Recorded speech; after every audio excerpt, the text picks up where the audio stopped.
There we go. I was wondering where my picture went. Moltar again screws up right as the stream starts. But good morning, good afternoon, and good evening, ladies and gentlemen. Welcome back to SATAL 2020. I am your host, Moltar. Choke on my own spit. Oh.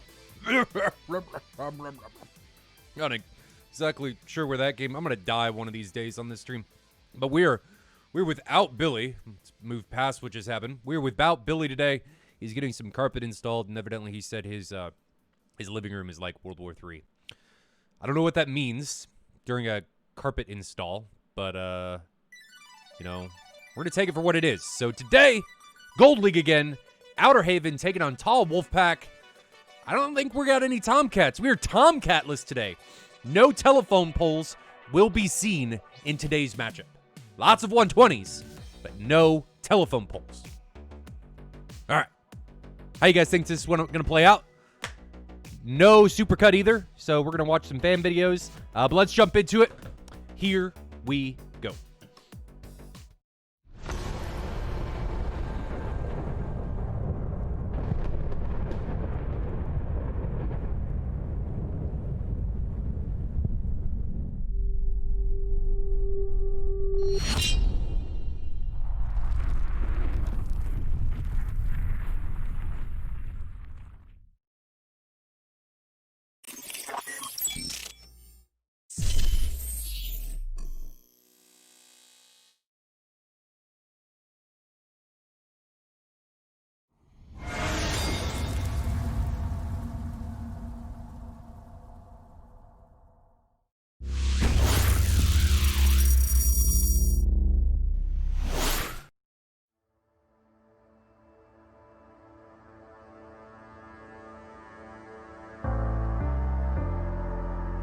The night back into a dream.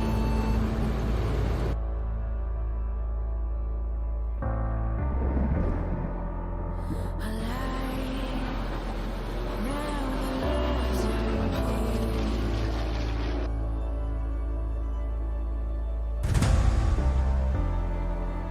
As you stand upon the edge, woven by a single thread.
so good.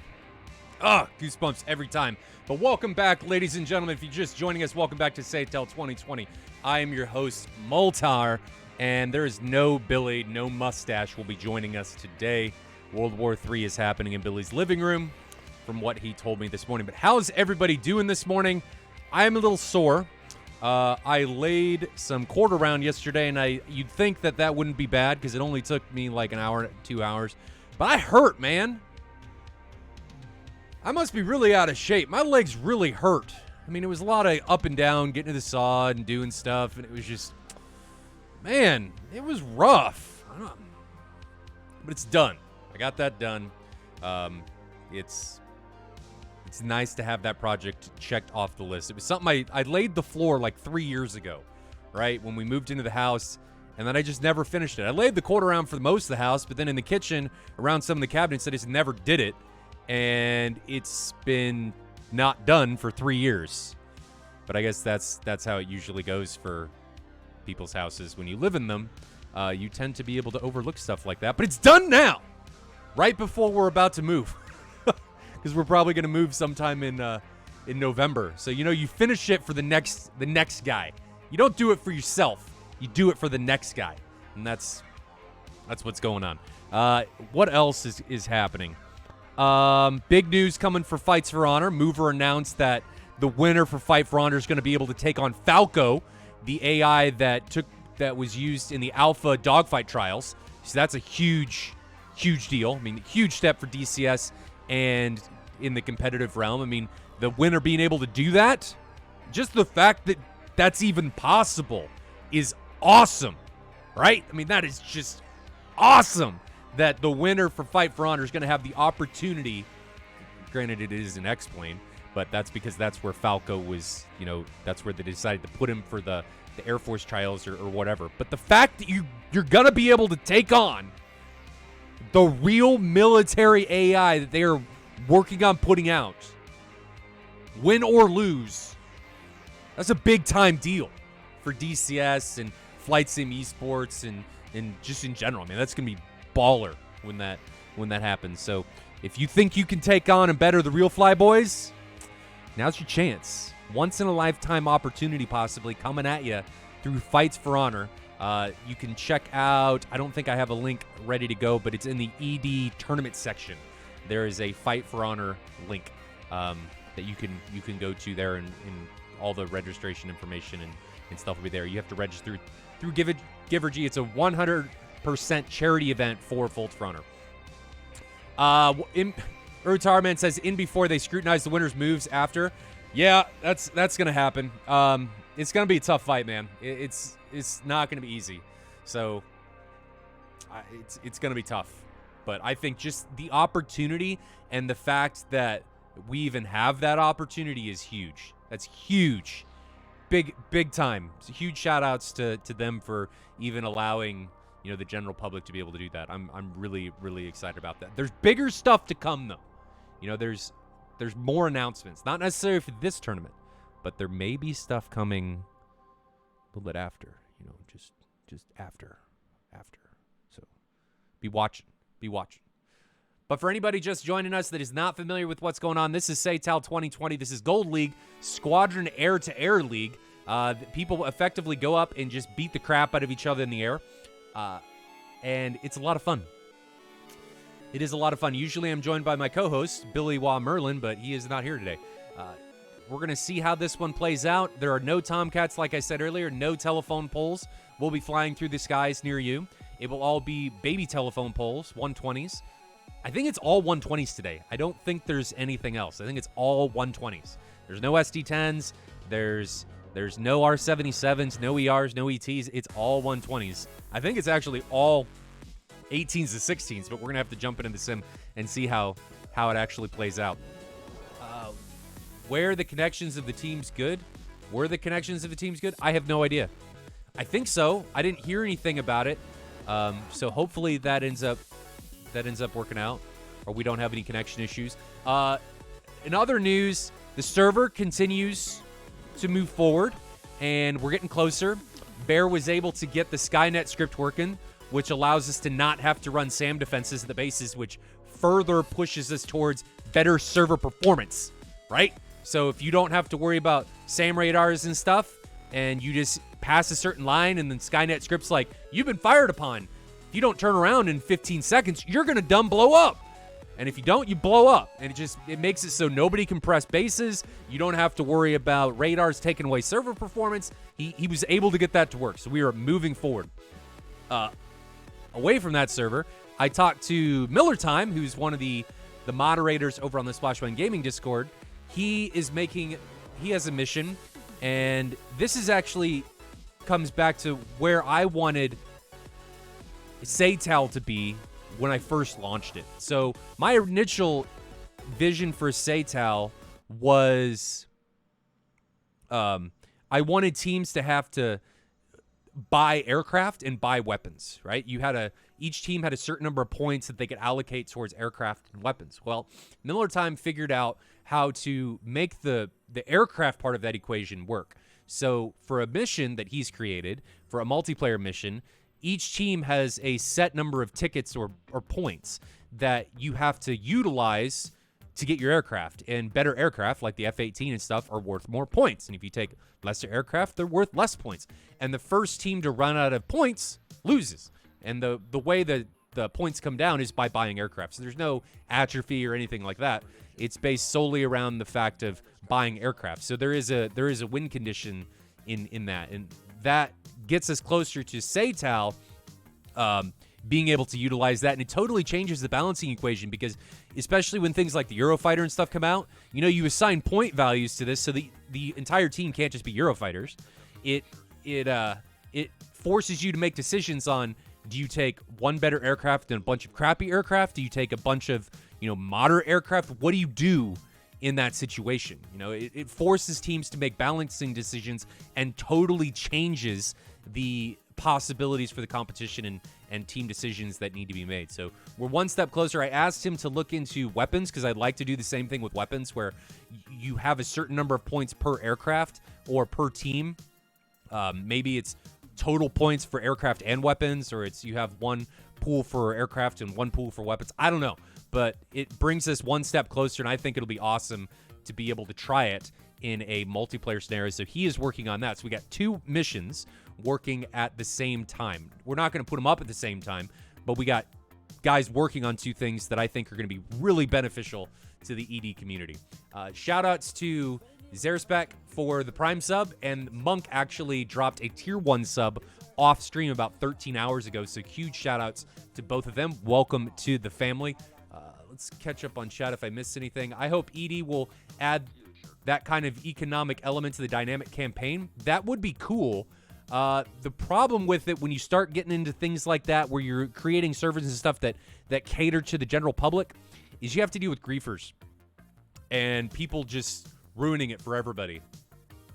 So you got to find ways around that. And the servers that we're putting up, I'm really focusing on the competitive community. Not that public people can't play, but the server is not going to be balanced for public play, and having some guy that comes in for his first flight in DCS, these servers are not going to be a good place for you, because my goal is to have and provide a good place and an effective place for guys that just want to go up and kick the crap out of each other. That's what these servers are for in DCS in its purest form. That's what these are about. So for the story element, the emblems behind you seem out of date. Dude, they are, because I totally forgot. What would say a SATAL stream be without Moltar forgetting something? Okay? What would that be? It wouldn't be a SATAL stream. It wouldn't. Nope. It wouldn't feel right if everything ran smoothly. It just wouldn't feel like SATAL. If I didn't screw up pushing the wrong button or forget to update something, dude, it wouldn't be right. I do this for you guys, right? Do it for all of you. But on that note, let's jump into the sim. Let's take a negative and turn it into a positive. We're going to be joined by TAW. I think they're at Krimsk. Taking off, and I think this is Krimsk for Sochi or Gwadada. I think something like that. let's jump into the sim, see how these guys are going to get on, and who is going to come out on top. All right? All right, here we go. You don't want to see my big face. There we go. So we are sitting here on the deck.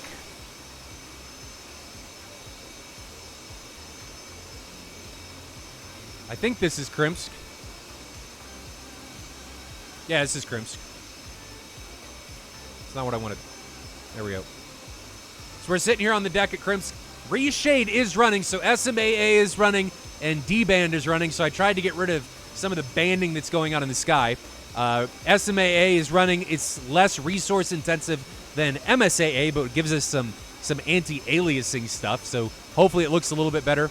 Because I had MSAA running last week, and it was just butchering FPS when we got down into the trees. So let's talk about who's flying. We got Preacher and Spectrum and Impact in 18s for TAW, and then Bad Lego, the man that likes to step on Legos, in a 16. And then if we look at, I gotta zoom out and go to where this other location is. It is indeed Guadada. If we go take a look at Outer Haven down here at Guadada, we got Diamond Wrath, Blueberry, K Gunner, and Gundam Mater, not Gundam Master, Gundam Mater. And we actually do have 2 JF-17s, so it's not an all 120 matchup coming today. We do have 2 JF-17s, so we will see the ST-10 coming into play. Do we think it's gonna be able to do anything? I don't know. 120 is a bit better, and it is an A weapon restriction, so it's the 120C. So I don't think we're gonna. I doubt it. I doubt it. Don't tread on Lego, dude. I'm not treading on Lego. I'm just calling out. That's where his name comes from, right? He literally stepped. I'm pretty sure stepped on Legos. Pretty sure it's actually where his name comes from. So I by no means am talking negatively about him at all. So don't take that the wrong way. I'm trying to think if there's anything else that has been going on. Look to the house. They're starting to not frame things. They're starting to trim things out. So all the final interior trims going up. So we walked through the house yesterday after everybody was gone. DCS, I figured out a big problem with my DCS deployment was actually Helios. Helios was ramsacking my FPS, like just totally destroying it. And I don't know why. I was losing upwards of 40 FPS when running Helios. And let me back up. Not Helios, but Captain Zeen's Helios scripts were just annihilating my FPS. Just totally obliterating everything that I had. I don't know why. No idea why. So I had to take that out. I spent like 4 hours doing my own scripts in Helios, and now it's running like butter. Butter! On the single player mission, free flight for the F-16, I think I averaged like 90 FPS with, if I'm high enough altitude, I get like 140. So it's great. It's great. Seems like these guys are starting to spool up. You can hear Diamond Wrath and Blueberry going. Let's crank up the volumes and watch these guys depart.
can't have biases here, generic. That's not fair. No biases are allowed.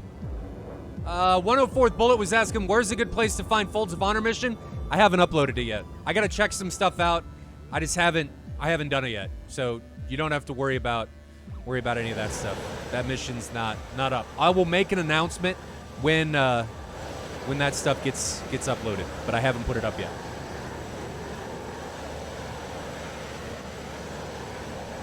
Somebody was asking Samurai asked, what round are we in?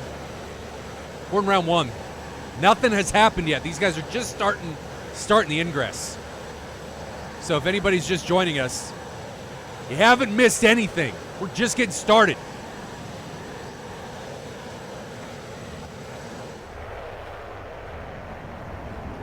Looking at the behind of the Diamond Wrath's F-16. Hopefully they remember to jet their tanks. It looks like they did remember to jet the center line already, which is good.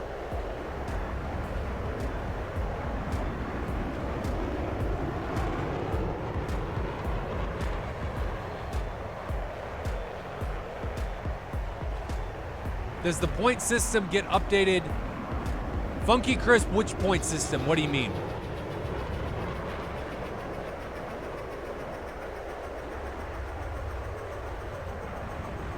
Oh, are you talking about the betting?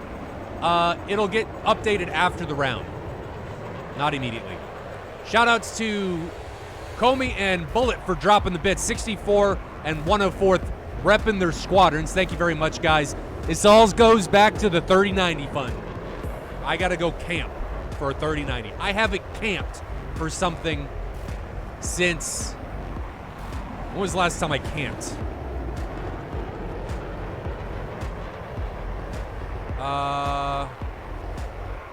I have not camped since like the PS3.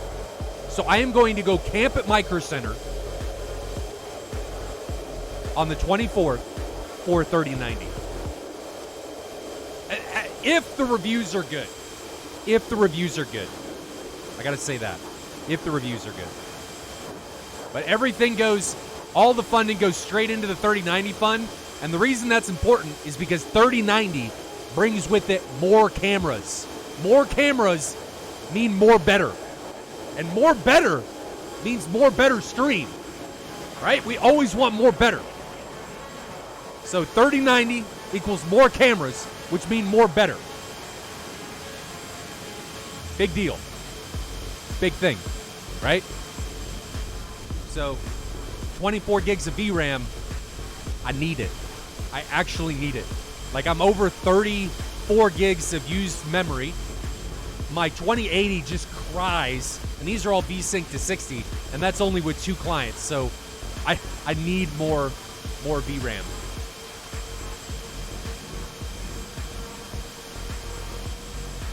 She is needed. Let's take a look at where these guys are sitting. Separation between the two teams is down to 58 miles.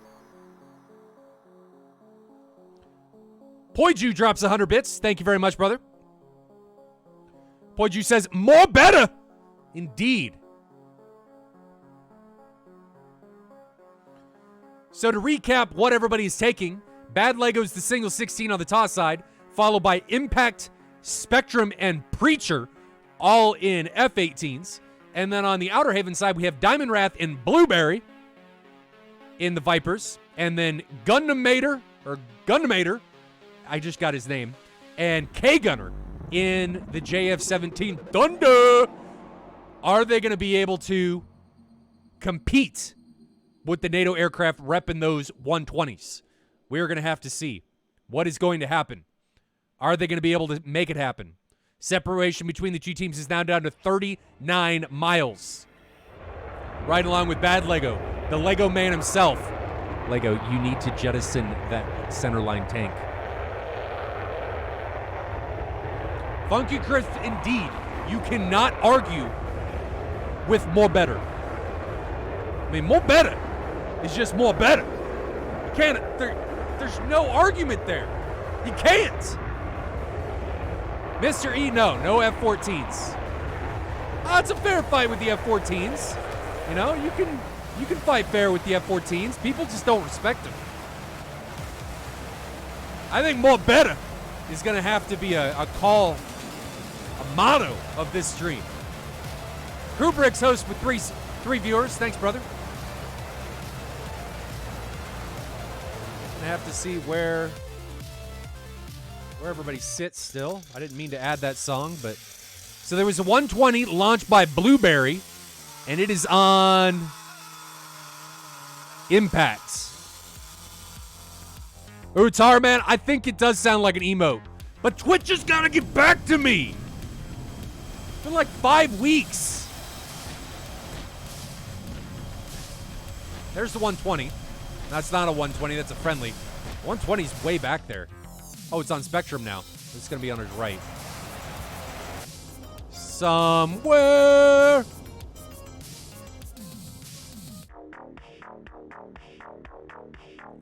I don't see it. Is it behind him now? Yeah, it didn't track. It didn't track. So I anticipate, I'm going to get rid of my camera. I anticipate these guys both teams being very defensive. Well, if I go to YouTube, right? If we go to YouTube, the problem with that is you lose a lot of revenue streams because of subscriptions and all that stuff. So, I don't know. But Twitch's got to get back to me. It's been like 5 weeks. Separation between two teams is 30 miles.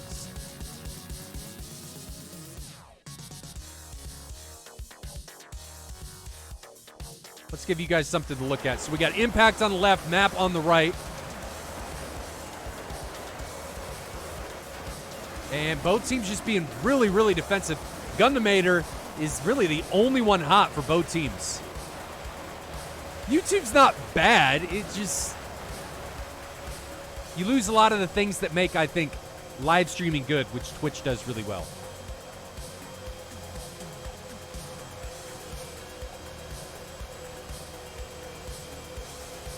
Oh, Shifty, you waited 2 months? Dang. Okay, well, I guess I just need to be patient. Carbon drops 100 bits. Oh, yeah. Contributing that directly to the war chest for the 3090. Yeah, Shifty, I've applied before, but when I applied before, it didn't take this long. I think the pandemic kind of maybe has something to do with it. Bad Lego is now hot. Let's check out what Bad Lego's got going on. Well, he's not... let's ride along with Gundamator.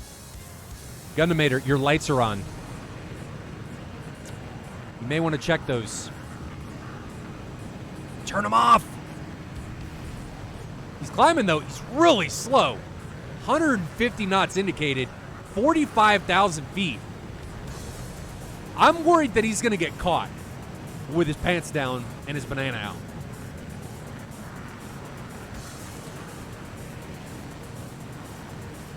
Because with something sticking out, it's really hard to pull the pants straight back up. It makes for a tougher recovery.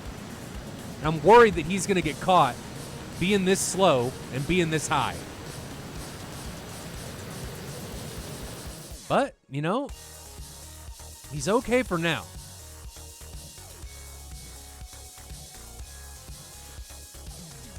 Huh. Both teams very, very defensive. Nothing has happened yet. We only saw 1 or 2 missile launches so far. Gundamator, you got to turn your lights off, brother.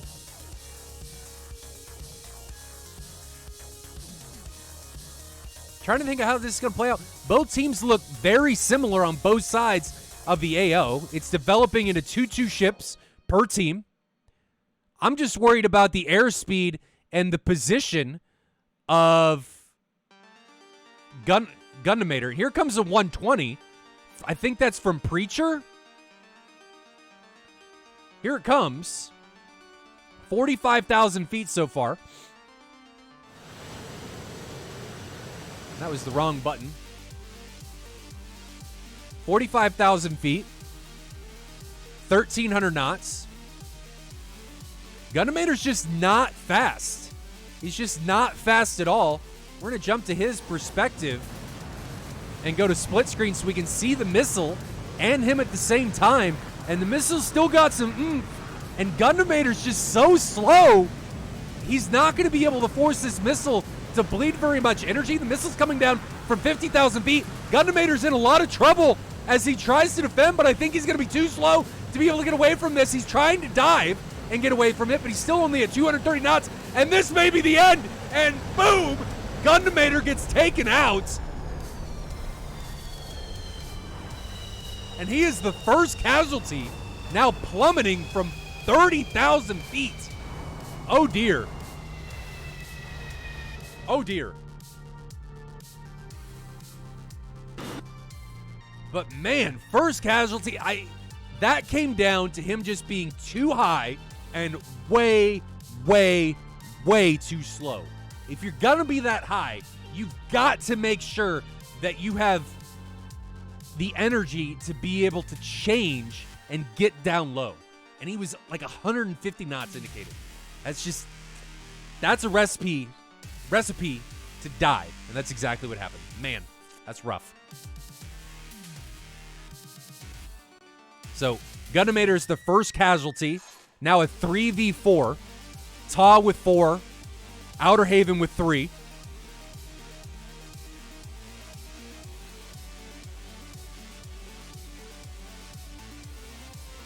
And both teams are just flying really defensive. Gundamator really didn't have a reason to die there. That was a long 120 shot. Only 1,100 knots. 1,000 knots really when it hit him. So just over like Mach 1, Mach 1.5. You know, he could have very easily bled that missile out of energy, but he was just way too slow to make anything happen. Let's change the music. Back to Ingress. Build some suspense here. And that was Preacher, I'm pretty sure, that got that kill. Now riding with Bad Lego, who still has all of his missiles, but has jettisoned his tank, and as soon as I say that, he lets a 120 go. It climbs away. If we go to split screen, you guys can see that 120 headed out towards Diamond Wrath. Diamond Wrath responded with a 120 of his own, but Bad Lego has already unsupported his missile. And Diamond Wrath hasn't changed his aspect. He's diving. That may be enough to forego the problem of that incoming threat. Let's take a look. So 120 is now behind Diamond. There it is, 2.5 miles away. So he very well and very easily defends that incoming threat. That missile has no energy left, and you can see it splashing back there behind him. You guys can zoom in and see that. Game looks a lot better with SMAA on through Reshade. And I've got D-Band on, so we don't have it blends the sky, so that ends up helping a lot. TAW Spectrum looks like he just unleashed a 120 of his own. I don't see that as being effective really against anybody. Both of these guys, Diamond Wrath and Blueberry, are already turning cold. First SD-10 launch coming from K-Gunner. That's a long way. Is that on the missile? How far is that shot? 27 miles. 31,000 feet. He's not too slow. 500 knots indicated. So that's not awful.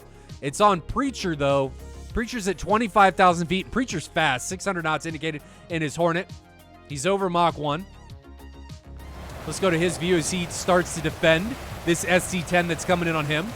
It's going to be somewhere over his 9 o'clock.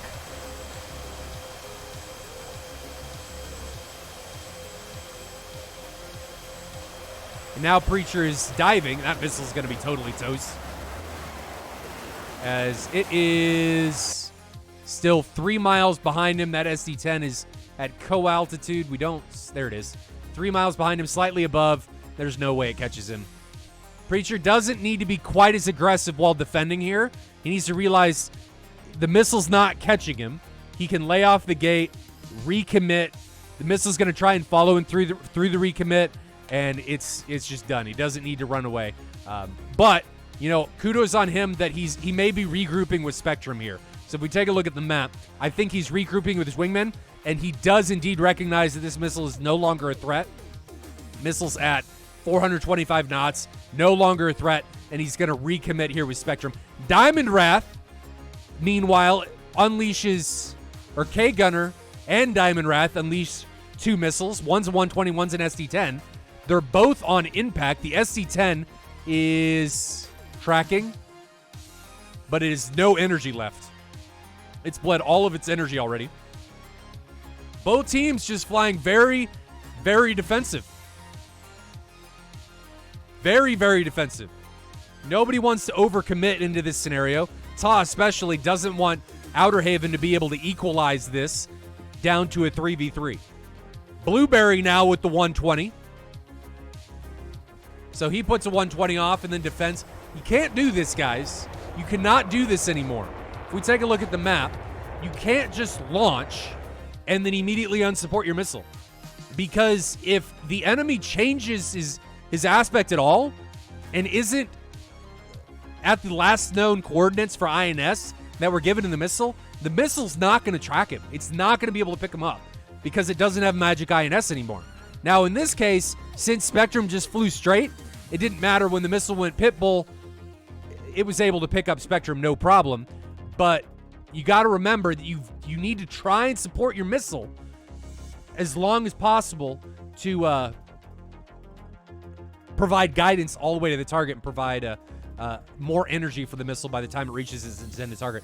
Diamond Wrath now defending a couple 120s coming in on him. We can see them chasing him around, both about 2 miles behind him. One's 2.2, just flew into the ground. Another one 2.3. Both of those are going to be out of energy. Diamond Wrath doing a good job of defending.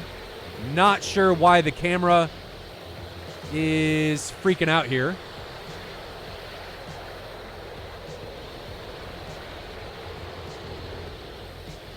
But it is. I need to pause this so the other camera can catch up. The other one fell a little bit behind.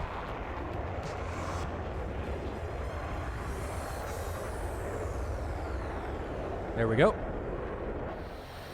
Looks like as both these guys get down into the trees, I need to turn the trees down. Let's do that real quick. So the trees are causing some problems. Let's turn the trees down here a smidge. Let's turn them down to like 40%. Okay. Because you guys don't care hugely about the trees. We want performance. Performance, man. That's better. Okay. Make sure we're not missing anything in the map. Everything's lined up. So we got Blueberry here on the left, flying his F-16. He is hot into the TAW engagement zone. Preacher, who is the only hot contact for TAW, is now turning away, and Blueberry, right as I say that, unleashes a 120. See if we can grab that 120. There it is. So let's ride along with this 120 and see if it's going to be able to do anything as it ingresses in on Preacher. It is 10 miles behind him.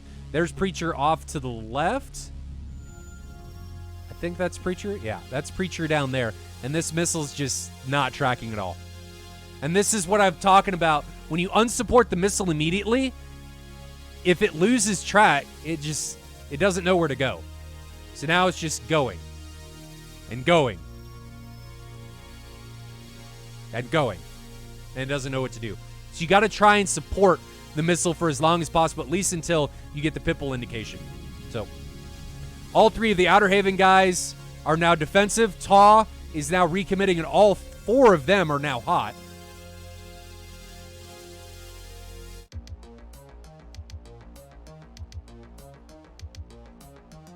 Cortex asks, really noob question, which map should you buy first? Depends on what you're trying to do. If you're doing single player, probably Syria. If you're doing multiplayer, most of the action is still honestly on Caucasus for modern fighters. But I like Syria. Syria is gorgeous.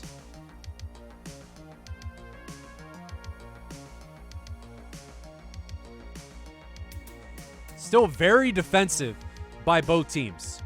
Not a whole lot going on. Spectrum now ingressing against Diamond Wrath, separated by 13 miles. Preacher puts a 120 out on Blueberry, and Bad Lego and Impact are now cold. But we may have a head-on incursion coming between Spectrum and Diamond Wrath. Let's get them here. So Diamond Wrath is 8.5 miles out. There goes a 120 from him onto from Spectrum onto Diamond Wrath. Diamond Wrath is now defensive. Flares are not going to help you against 120s.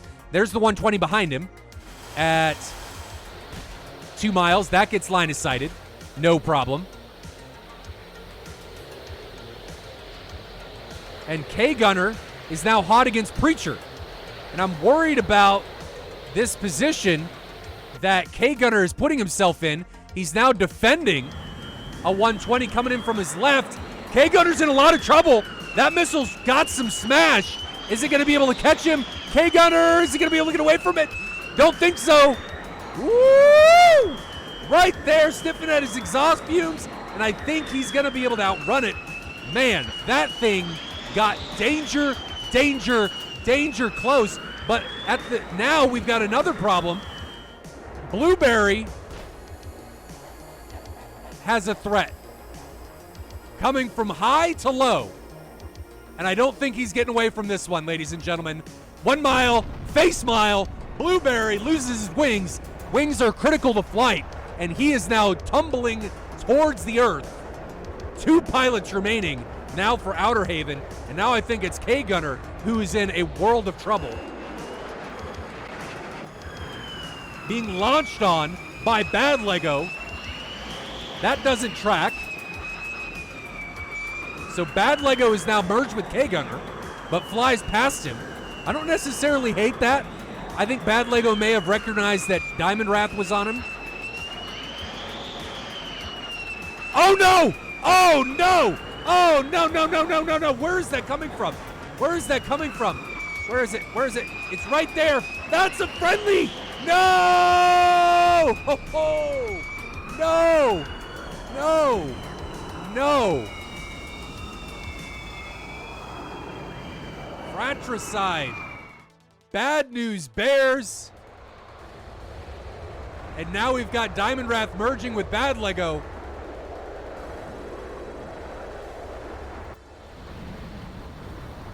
And Diamond Wrath just has things coming at him from every which way. And I think the 120 coming in from his left is what's going to end up taking. No, he's going to turn right into it and smash. Diamond Wrath gets taken down, and that was just nothing you can really do in that situation as you're totally surrounded by everyone from everywhere. And TAW comes out without a loss. No losses sustained by TAW Wolfpack. Diagnosis says that's when a Sidewinder would be needed. Dude, there wasn't a Sidewinder fire in that match. And honestly, in that situation, I don't think a Sidewinder would have helped.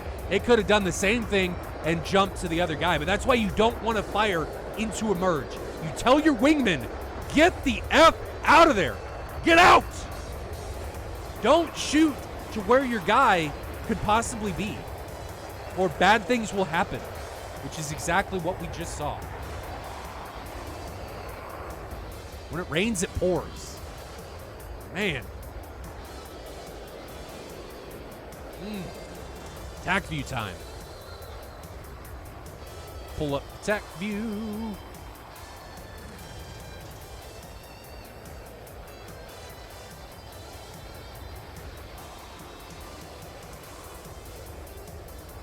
All right, so ladies and gents, how did you think that round went? That was a demolishment, a dismantling of Outer Haven by TAW Wolfpack. Well flown. Well flown. Very defensive posturing from both teams. Very defensive. But, what can you do? What can you do? Not a whole lot more than what was done. TAW just outdid it. Outdid their opponent. So very defensive posturing coming from both teams. I think we missed a kill here. I think we missed Gundamator getting taken down. Gundamator has no business dying here. This came down to him just being too high, too fat, or too slow, and just paying for it. If you're that high, if you're this high, you can't be at Mach 0.5. No. You can't. Cannot do this, or this happens. and you get taken down because you can't get away from it. Next kill doesn't happen for a while. Both teams fly very defensive for a long time. You can see how poor the ST-10 performs in comparison to the 120. Both teams still flying very defensive. There's an average distance between these guys of like 15 miles. They don't really get closer than 15 miles for a substantial amount of time. And here comes the next one. And K-Gunner just... What happens here? This is launched from 10 miles. K-Gunner's at 17,000 feet. Preacher's in a decent position at 20,000 feet. Oh, that's a close one that he's able to get away from it. He gets really lucky, though. He's not really fast enough to be in this position. I like Preacher's speed and his energy state a lot better in his firing position. He's a lot higher when he launches as he split S's, and he's able to impart that energy directly on to his target via the missile. So well done there. Blueberry just gets in too deep and gets a high bandit. Loses SA, gets in too deep. This is part of flying low. You know, if you fly low, you probably don't have line of sight to your AWACS. You're not going to get data link picture, and he just gets pounced on by Bad Lego, and Bad Lego capitalizes on that opportunity and makes it a 4v2. And then he immediately flips over to K-Gunner, and K-Gunner gets really lucky that Bad Lego's missile goes for this 120 instead of K-Gunner, because the 120 could very easily pull enough G to be able to take him down, but the missile goes for the other missile instead of on to the aircraft. But Bad Lego doesn't have to worry about that because Diamond Wrath takes down K-Gunner. And this isn't a case of shooting into a merge. This is a case of Diamond Wrath sorting on a friendly. Maybe his radar jumped. I don't know, but he just sorted on a friendly. And there goes that missile. And it takes his friendly down and makes this a 4v1. Bad Lego. I like this scenario by Bad Lego. Bad Lego recognizes I don't need to stay merged. Excuse me. I don't need to stay merged. He just blows through the engagement, knowing that he's got Preacher and a bunch of other hot guys coming. And it makes it a lot better firing solution and position and opportunity for his other wingmen. Don't try and merge in this situation if you got other hot contacts. Just don't do it. Just blow through it. Get the hell out of there. And that's exactly what he does. And he gets out and creates kill opportunities for his wingmen. Really well done. I really like what Bad Lego did there. I really, really like that. He created an opportunity for his teammates and didn't put himself in harm's way. Kudos. Massive, massive kudos. I really like that. But that brings us to the end. Diamond Wrath eats this 120 because he's at 0.3 Mach. He's not getting away from that, and he's not going to notch it.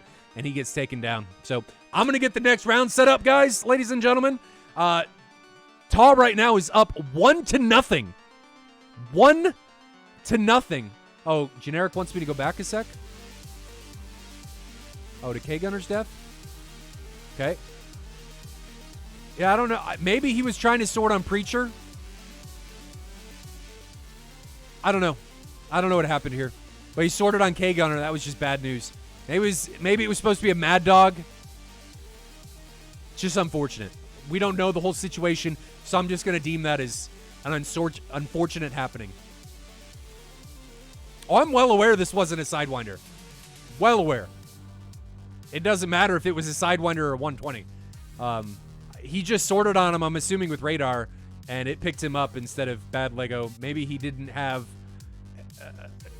data link coverage here. I don't know. That's part of flying low. You lose your data link coverage, and he ends up losing it, and he gets taken down. So I'm going to set up the next round, guys. Enjoy this fan video while I get everything set up. We will be back with round 2. TAW Wolfpack currently leads 1-0.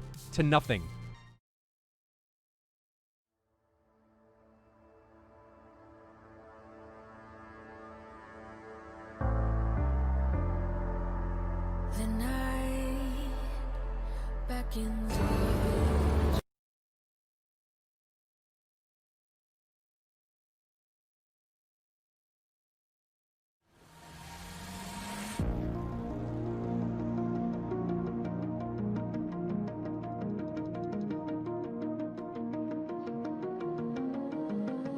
What are you willing to lose? You cover your wounds, but underneath it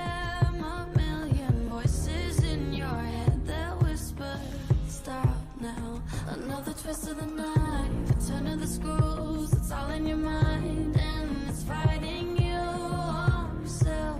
Storm is coming. Wow, kid, what you gonna do now? It's your reflection looking back to pull you down. So are you gonna die today or make it out alive? You gotta conquer the monster in your head, and then you'll fly, fly, Phoenix fly. It's time for a new empire. Go bury your demons and tear down the ceiling, Phoenix fly. And now you're playing with matches, come out of the ashes underneath you. A million voices in the crowd, they're screaming, stop now. Well, let them swallow the pride, you're turning the tide to true believers. Got them in the palm of your hand, you're playing God now. What you gonna do now? It's your reflection looking back to pull you down. So are you gonna die today or make it out alive? You gotta conquer the monster in your head, and then you'll fly, fly, Phoenix fly. It's time for a new empire. Go bury your demons and tear down the ceiling, Phoenix fly.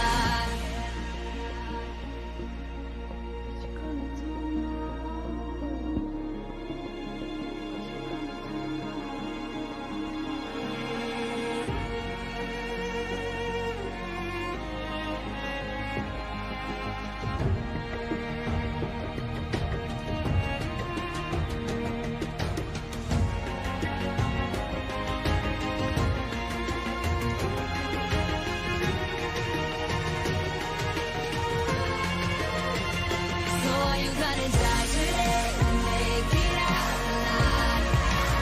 You gotta conquer the monster in your head, and then you'll fly, fly, Phoenix fly. It's time for a new empire. Go bury your demons and tear down the ceiling, Phoenix fly.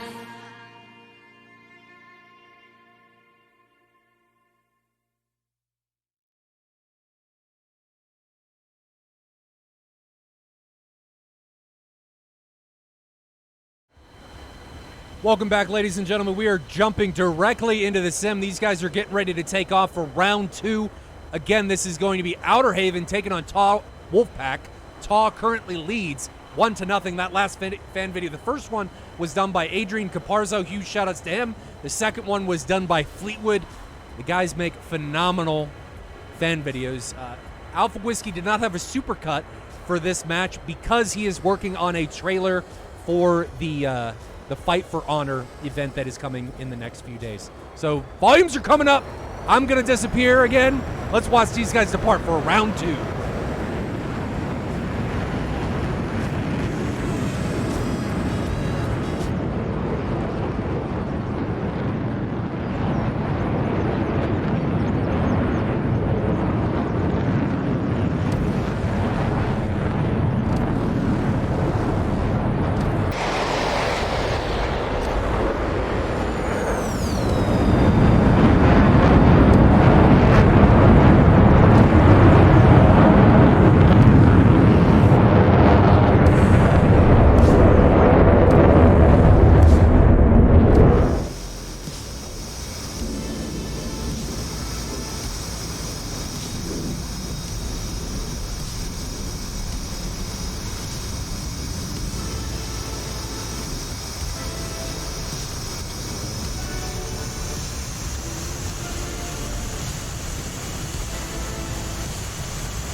How do you guys think this round's going to go as we watch these guys ingress? Some people are saying the SD-10 can't perform. The SD-10 was drastically overperforming for a long time. Its actual performance should be between a 120C and a B. It should be in the middle, and that's, I think, where it is. It outperforms the B a little bit, but the SD-10 that was from a couple months ago, man, it was better than a Phoenix at high altitude. So it is what it is. The 120, I think, should be better, and it is better. It's just something that things come down to. The JF-17 has other benefits going for it, though. Its sensor suite is probably the best in the sim right now. It's got really good fuel economy. It's just you can't base a plane's effectiveness only on its weapons. So just be aware that SD-10 is still pretty good. Thanks, Spectrum. I'm trying to get better. I'm trying to get more creative. I got to think about this on the fly, right? To set things up and move things around, and it's sometimes my brain takes a massive dump, and it doesn't quite operate how I want it to, but more often than not, it works out. Chat, what are your feelings on this? The biggest thing that I think happened in the last round was Outer Haven's commitment to engagements one at a time. And losing Gundamator at the very beginning to that 27-mile 120 at high altitude, that was detrimental to them for the remainder of that round. They need to commit together. And they commit. This is what we see time and time again when teams go down early. It normally comes down to them not committing as a team, but trying to take these engagements one at a time. You got to commit and fly SATAL as a team. If you just come in as 4 individuals, you're not going to have a good day. It's going to end poorly, as it normally does. We just saw it in the last round. We saw it last week, or on Saturday against TFS 81, taking on Griffin Squadron. Things don't go well when you commit one at a time. Situational awareness and teamwork are paramount in succeeding in SATAL.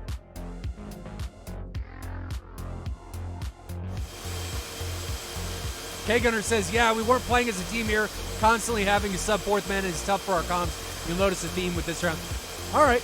Well, it takes a big man to admit and to find faults in yourself instead of blaming everybody else around you, for things that are wrong, like the aircraft being broken or something like that. That's really good to see, K-Gunner. Separation between the two teams is 62 miles.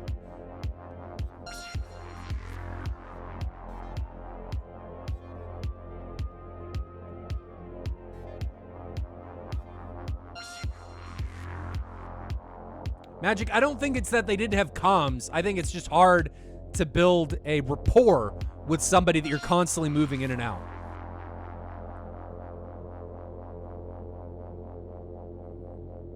Separation now is down to 51 miles.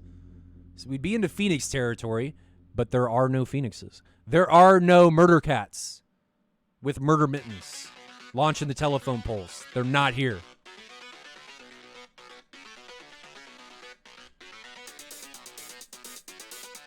Gotta love Synthwave. I got enough tracks on here that I have no idea what's going to come on next. I've got 5 different playlists, so this is a pretty good one. I like this one. Who's going to go to that one? That new playlist. Gypsy asks, do the teams have AWACS or do they have to build a picture on their own? In Gold League, you have AWACS. Diamond League, half the missions have AWACS, half of them don't. And it's up to the teams to decide if they want to fly a mission with AWACS or not. So, it just depends. 120 launch from Blueberry. There it goes, taking off into the wild blue yonder.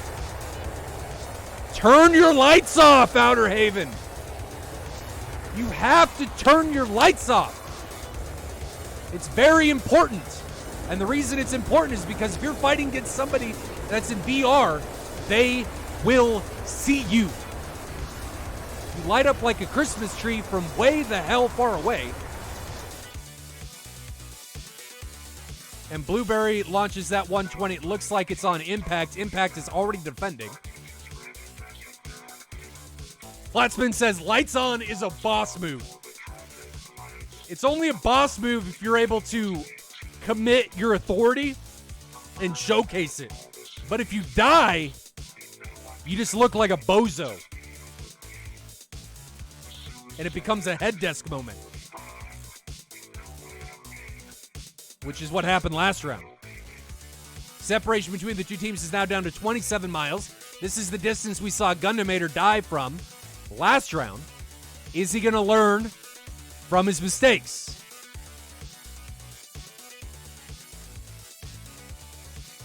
Is he going to make changes? Both teams still very, very defensive.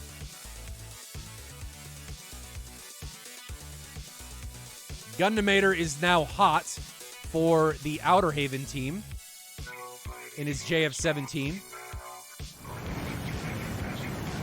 Lights on and a show of authority. Scare tactic still has the center line on.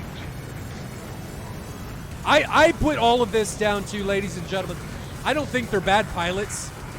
I think it's just there's so much stuff going through your head. We talk about this all the time in SATAL. There's so much stuff going on in your head that you just forget. You just forget, man. And that's okay. It's a learning experience. There goes an SD-10 from Gundamator. That is a long SD-10. 30 miles.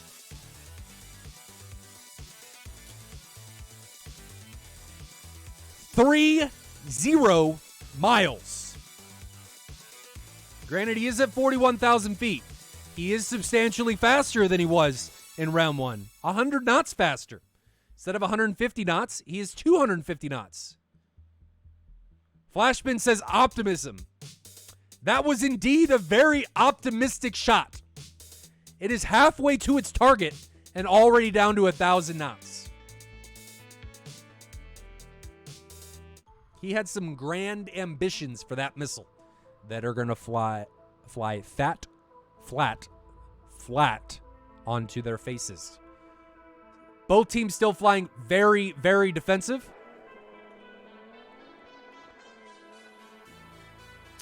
Impact is hot for the TAW side in his F-18. Still has all of his missiles on his aircraft. Remember to jettison his center line. Does not have his lights on, which is good. 6 120s, 2 AIM-9s. I like this loadout. No overcommittance to weapon payload, which means reduced drag. I like that a lot. People, I think, have a tendency of carrying, I gotta carry everything, and they carry all their stuff in, and it's detrimental. It's way too much drag. It can cause you problems in energy retention, build up. It's just, I don't like it. I like to see 6 and 2 on the Hornet.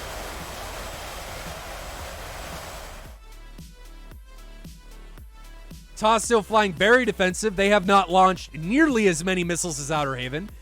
2 more missiles now from Outer Haven. 1 from Blueberry and 1 from K-Gunner. Now 1 from... No, that's it. Sorry. Yeah, generic. The SD-10 doesn't anymore. It was overperforming, especially at high altitude. Drastically. It was way better than even the Phoenix at energy retention at high altitude. And they changed it. It should be between the B and the C for the 120, and it is now.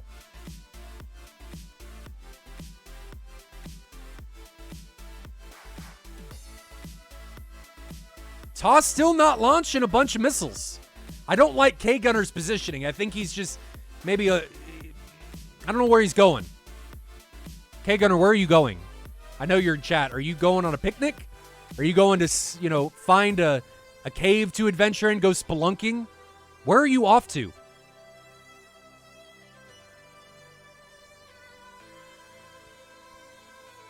Is this SD-10 on Preacher? I don't think it is. No, it's flying below him. We can see it down there. Lost missile. So Preacher didn't have a radar warning.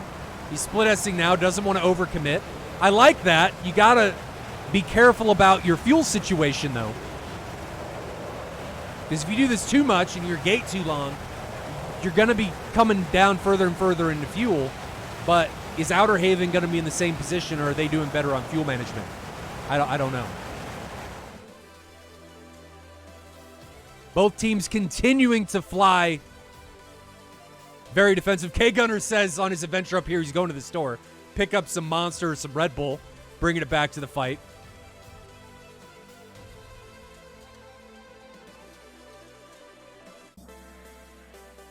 Bad Lego and Impact are now hot for the TAW side. Blueberry and Gundamator are hot for Outer Haven. Are we going to see the teams finally commit into something here? Blueberry has his lights on.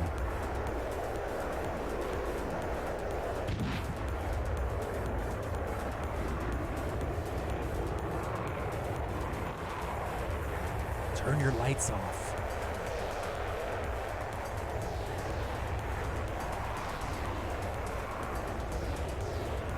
But I think it's just they're forgetting. They forget. Oh, and drop tanks. You have a good point. Drop tanks. But that's just, those are things that are going to get forgotten when you start to get overwhelmed by things, right? You're going to forget things.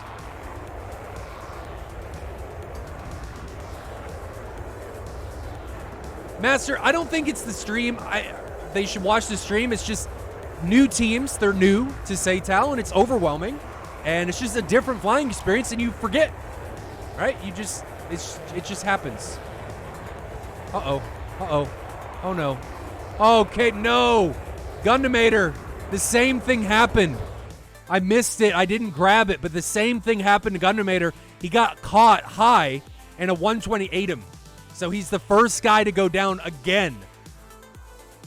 Outer Haven now down to 3 pilots. Same situation just happened. Got caught too high and ate a 120. Unfortunate. Very unfortunate. K-Gunner now coming back from the store. See what he's doing. He's 30,000 feet. He's got some decent airspeed at 300 knots. K-Gunner, I think it's more beneficial. It is in the Hornet, the 16, and the 15 to jettison your wing tanks after your center line. The center line incurs more drag than the wing tanks do. Is it that, Chad? Is it that way in the JF-17? I'll show you what I'm talking about. He's still got a center line on. Usually it's the wing tanks that are more drag friendly than the center line. Oh, okay. I don't fly the JF-17, so I have no idea. 120 coming in on Bad Lego? No. Wake up.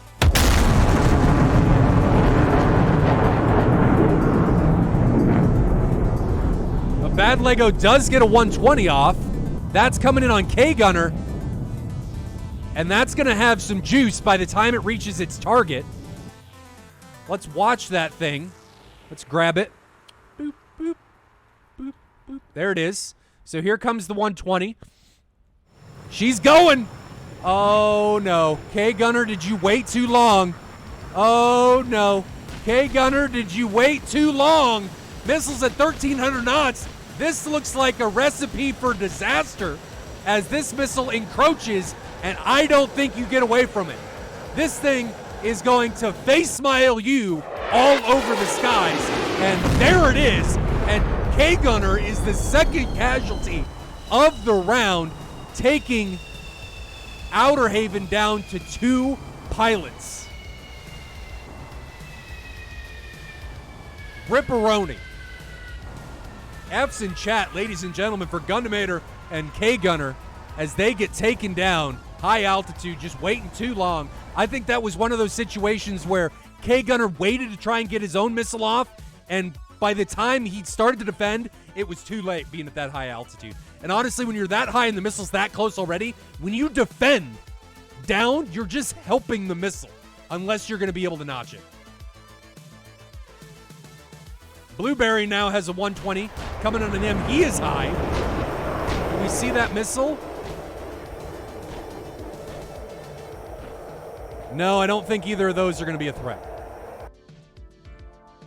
Give you guys split screen so you can see what's going on. So Blueberry is right here in the middle, defending. Diving away. And they're getting surrounded. I like TAW's positioning.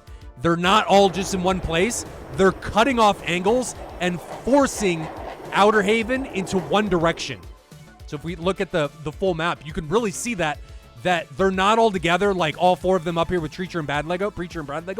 They're separated in a way that they're corralling like cattle Outer Haven and forcing them into places that they want and totally taking away their defensive outlets. I really, really like that. I like that positioning. And I also like that they're not attacking one at a time. They're attacking together. TAW Impact is at 15,000 feet. Preacher's at 20,000 feet. They're continuing to not just stay low. They're getting their altitude back. 120 now coming in on Blueberry. Here it is. It's coming in on Blueberry. And Blueberry is who we're riding along with on the other camera. There's Blueberry down there, flying across the missile's path. Oh, no. Don't recommit into this, Blueberry. Don't recommit! Oh, no. This is a position where he's probably not going to get an RWR warning. But I think he's just going to be able to outrun that. Okay. So I think he's okay in that situation. But now he's got a second missile coming in right here. And Blueberry, let's go to one camera. And he may have just waited too long. It's coming from somewhere his left. 1 mile, half mile, and that's going to be a face mile. He's not getting away from that one, ladies and gentlemen. And smash right up the tailpipe. Blueberry gets taken down. Again, I think he was waiting too long to try and get a missile off. He did a good job F-pulling and getting away from the first threat, but the second threat, he just waited too long, and he ends up not being able to defend that missile. He was in a position where he had to notch it in order to get away from that or pull some really aggressive serpentines, and he wasn't able to do either. So Bad Lego is now ingressing. Look at the position from Bad Lego, and he definitely sees Diamond Wrath. Definitely sees Diamond Wrath in this situation. We've got a 120 now coming in on Diamond Wrath. Diamond Wrath puts a 120 out, but I think this is going to spell the end for Diamond Wrath. There it is, and Diamond Wrath gets taken down. All of those casualties, with the exception of K-Gunner, came down to just waiting too long to try and get your own missile off and not defending.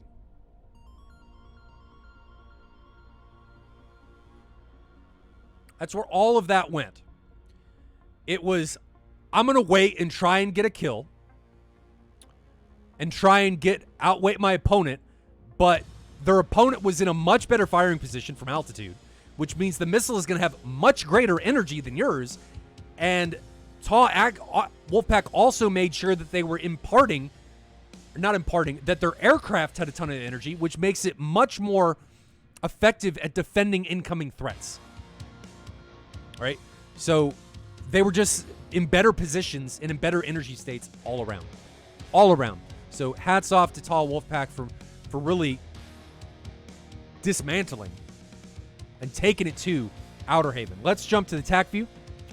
I got to pull it up, but let's see how the TAC view goes. I think we know how it's going to go, obviously. But let's see how this goes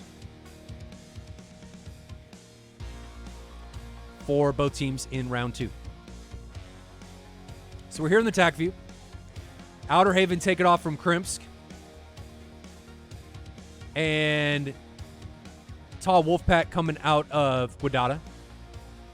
And first casualty is going to be Gundamator. And we're going to make sure we check to see what his altitude was. He dies at, I think, 29 minutes.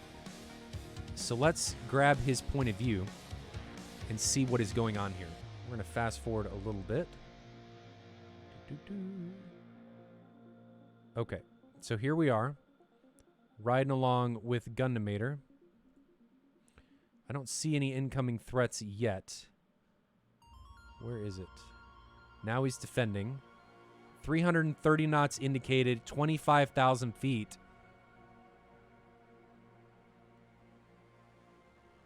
I don't see the missile. Was I on the wrong guy? I think I was on the wrong guy. Let's grab this. There we go. So he's not too high, 3,000 feet. Did he hit the ground? Now he just waits too long to defend. And the launching positions of TAW, look at the altitude disparity between TAW and Gundamator's position here. I mean, he's 2,000 feet radar elevation. He just can't, he's just not in a good position. And this is, I think, the missile that kills him. He's just not in a good position to defend, and he waits too long to defend it. I mean, he's at 6,000 feet now. Missile's coming down from 20,000 feet.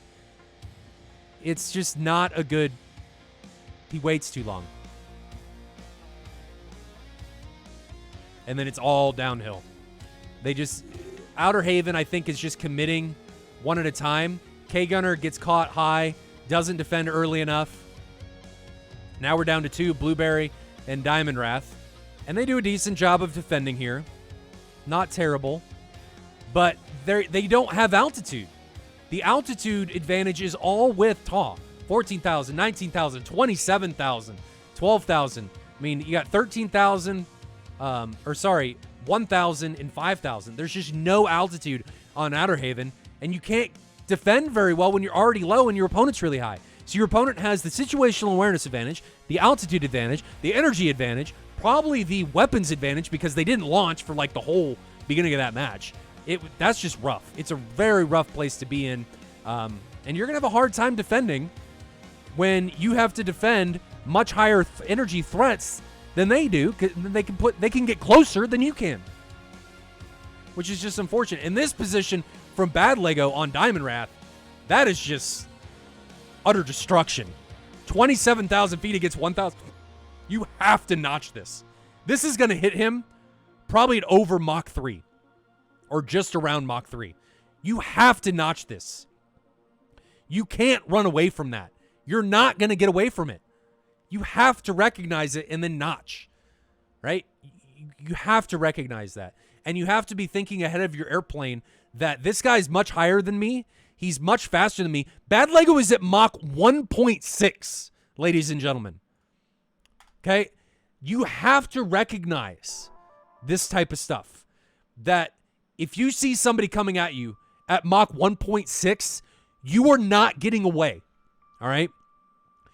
You've got to put an early missile on him to force him to descend, to force him to drop his airspeed while he descends, because that's going to happen, in order to make him less of a threat. If you don't, you are going to die.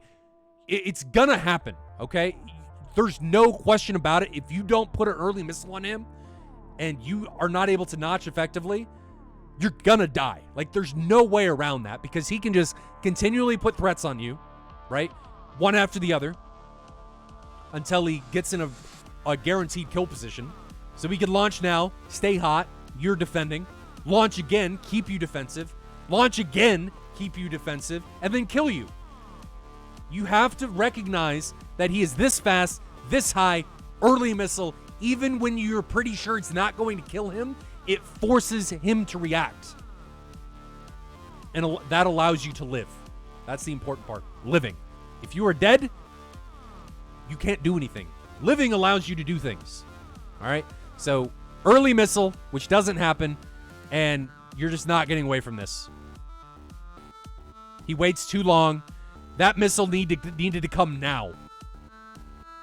It needed actually to come... How far away is he? It needed to come, like, here. At 13 miles away. Not here. Bad Lego launched at 9 miles. He could have waited. I mean, you can see how far this missile is still behind him when he's this fast. He doesn't have to fire now. He could have waited and that missile could have hit him at Mach 3.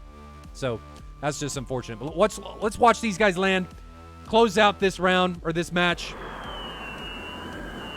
And kudos to TAW for really taking it to Outer Haven here. Looks like Impact's going to be our first guy to land. Bleeding airspeed coming in on finals here at Guadata.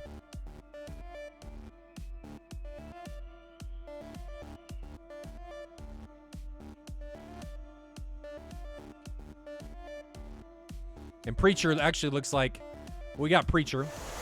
Preacher's going to come in first. 190 knots, finals. Runway 33 Guadata. And there's wheels down, so he's able to put it down. Now we're riding along with Impact, coming in runway 33 here at Guadata. So TAW has officially closed it out and won the round.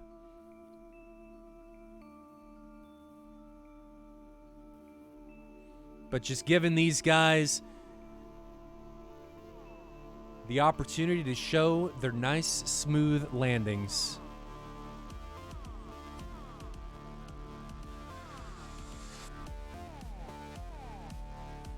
Impact puts it down, no problem.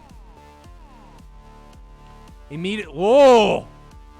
Bad Lego, that was a little rough. And now we've got Spectrum bringing it in, bringing it home for TAW.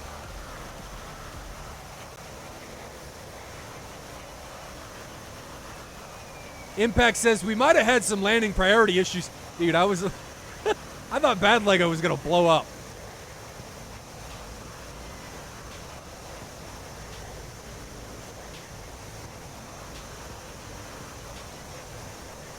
Spectrum now finals, 180 knots.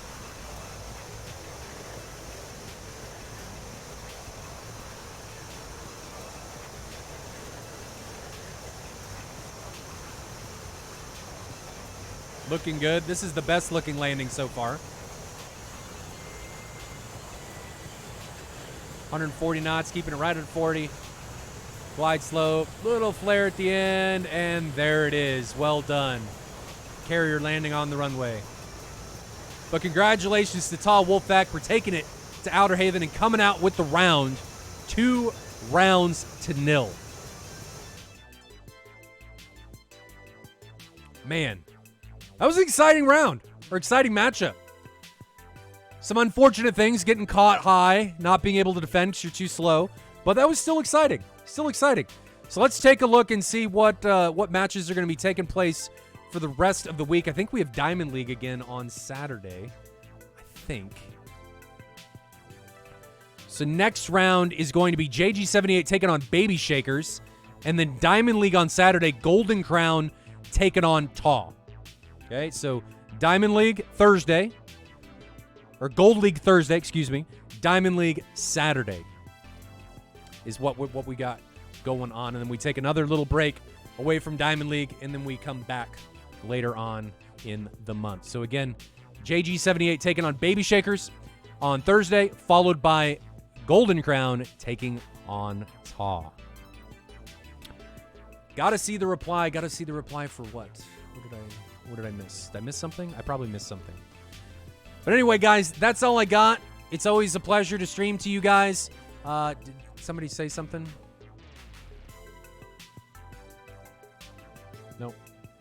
No. Okay. So, shout-outs, quick shout-outs, not shout-outs, but information. I'm going to be setting, I set it on Saturday. I'm going to be setting up a Google Drive for teams and their liveries so that people can upload their liveries and maintain them, and then it'll automatically put the files on my machine so that you guys can maintain your stuff yourself. I think that's the best way to do it. So I hopefully will be able to do that probably tomorrow. I got a lot of stuff to do today. My wife got LASIK surgery on Saturday, so now she doesn't have glasses, which is awesome. But we got a follow-up appointment to make sure that her eyes aren't going to fall out of her head in a few hours. So, and then I got my brother. We caretake for him. I got him this afternoon, and we got son's practice and stuff like that. So we got stuff going on, or I have stuff going on. But if you guys have not signed up for the Fight for Honor tournament, make sure you check it out. Here is the link. So Fight for Honor, check that out. Mover has helped dramatically in putting this on. The latest prize stuff, if you're just joining us, is the winner of the tournament gets to take on Falco, which is the AI that fought the Air Force in the Alpha Dogfight series. So that's coming. There's other prizes involved, like a Black Hog button box, a control point virtual reality setup, TACView Advanced, ED modules, stuff like that. So it's gonna be cool. Task Force Reddit, you do need an X-Plane, but that's just part of it. Still an opportunity to take on an AI in the same environment that the real Flyboys did. So if you think you can best the real guys, give it a shot. Make it happen. That's all I got. Make sure if you guys haven't followed us here on Twitch, do it. If you guys haven't liked and subscribed or subscribed to us on YouTube, that's where all of the trailers, supercuts, replays, and all that stuff go. And then make sure you follow us on Twitter for all of the latest information when new videos drop, or if, new competitions like Fight for Honor that was coming. I launch all of that information on Twitter. I'm not the best at all of this because I'm only one guy trying to do everything. So, it is what it is. But ladies and gentlemen, it's always a pleasure to have these streams. See you guys all again on Thursday. Billy should be back as long as his house is not still continuing to be World War III with nuclear fallout. But we will see you guys again on Thursday, 1500 Zulu, for JG78 taking on Baby Shakers. It's going to be a good one. Don't miss it. I'll see you guys next time. Have a good one.